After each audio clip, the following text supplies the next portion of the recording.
This is everyone. Hello. This is Melody. And go. Addiction is a disease. Many people disagree with this fact in order to get... Hold on, start that again. Restarting. Same, everybody's here. Okay. Go. Addiction is a disease. Many people disagree with this fact because in order to get addicted to something, you must make the decision to try it in the first place. Addicts are completely at fault for being addicts. I'm not an addict because I choose to put sugar on my Cheerios instead of cocaine, and anyone who says yes to heroin but no to help is someone I will never lead to help, are just a few direct quotes I've seen on social media from my friends or followers. For purposes of anonymity, I will not give the names of these people. Science has proven through and through that addicts are the carriers of a disease. Addiction is a disease, but open Facebook any of the day of the week and there will be a collection of people to tell you that they just know that is not the truth. Soccer moms and conservative grandmothers love to talk about how much of a disgrace and disappointment their sons or daughters are because of their addiction. How dare they be so inconsiderate of their family and become dependent on the substance. Nothing could possibly be worse. Even Narconon themselves, a group of medical professionals who look to treat addiction, negate its status as a disease by saying things like, you can't give a blood test to someone in order to detect if they have alcoholism or drug addiction before the fact. While the family of an addict can be the least understanding group of people around, it can also flip the other way. I grew up in the perfect home. My parents did everything they possibly could for my sister and I. Throughout elementary school, my mom dropped me off and picked me up every single day.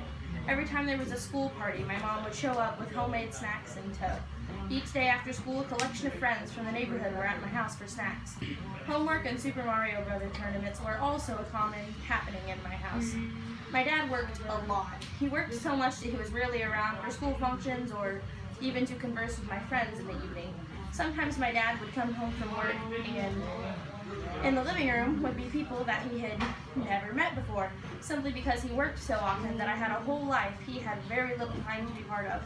While this sounds less than perfect, my dad's work schedule also allowed me to have everything I ever wanted for. Looking at my family from an outside perspective, everything appeared to be dreamy, and for a while it was.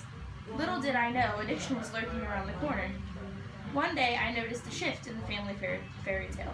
Something just seemed to have twisted into the wrong place.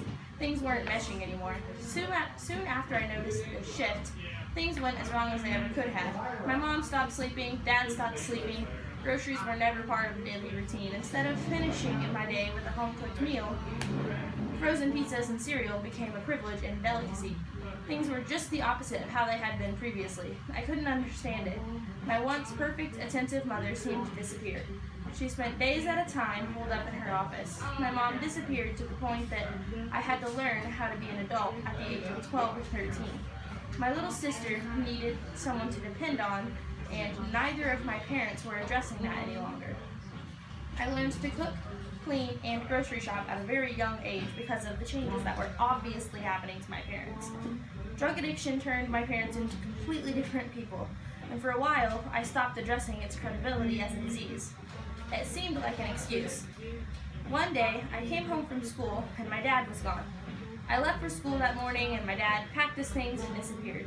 He left a note telling me what was to blame. Crystal meth. My suburban, upper-middle-class family was being ripped at the seams by none other than two addictions to methamphetamines.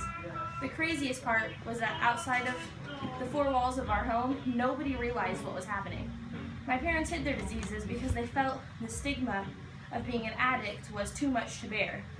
If my mom and dad lived in a world where addiction is always looked at as a disease instead of a bad decision, I truly believe things wouldn't have gotten so out of hand. For a few years of their addiction, I cut my parents off. I blamed them for getting addicted to meth. I did not want them to say that their bad decision was explainable with a medical term like disease. Eventually, I came to terms with the fact that while their initial decision to use drugs was entirely theirs, the dependency they gained on it was nothing they could have wished for.